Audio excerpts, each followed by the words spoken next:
تبا دې تبا کا تا تبا برباد دي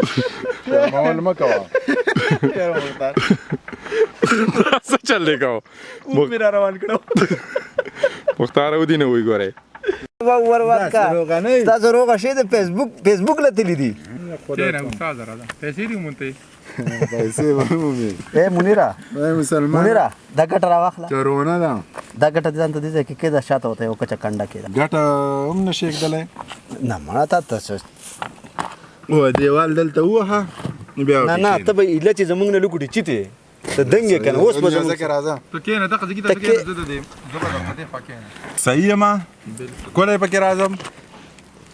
صحیح ده ما پس منیر ځان تیار کا او یا پیسه د خلک به بې غوږو ګرځېده که کار غله د باز غوندې وزر ورکړی وی او دنیا که تماشه نه ده خو بیا به تماشه وه چې خر له د دې خوی سره ښکر ورکړی وی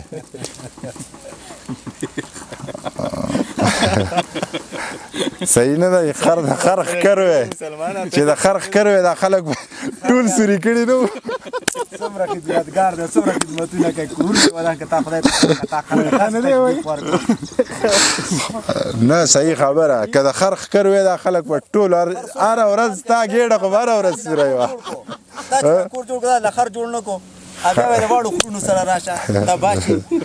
نه یا خدای توبه مې ده څه شو فاروټ وته وای که څه وته یار مشهور دی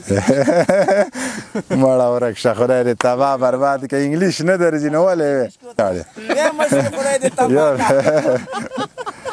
یو لم انګلیش نه ورځي خو وایې نو پښتاني دوست د خپل ژبه نه ده دا نو صحیح ده اوس موږ دې شیرونو ته پرېږده نیازک په کور ته هم ځي که نه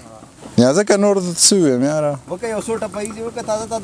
بس دغه ټپې نه خو د سرمن وکه غلطه د سوات نه دروغ وایي لکه نو چې خلک یې وایي نو وایم به نه اوس وایي ته د سوات ښه دروغ وایي کوم د رنګ سپین دی کوم د سترګې غټې دي اوس داسې کا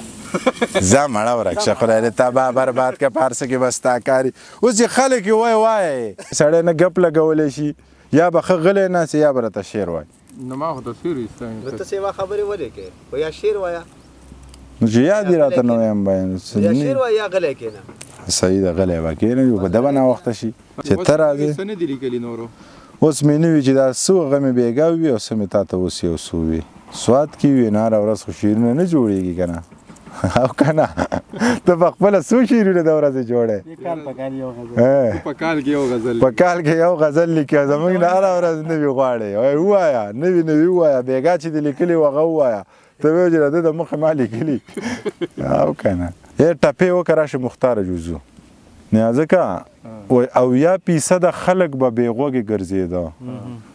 اویا فیصده خلک به بې غوږه ګرځېده که کار غله د باز غوندې وزر ورکړی وی او دنیا که تماشه نه ده خو بیا به تماشه وه چې خر له د دې خوی سره ښکر ورکړی وی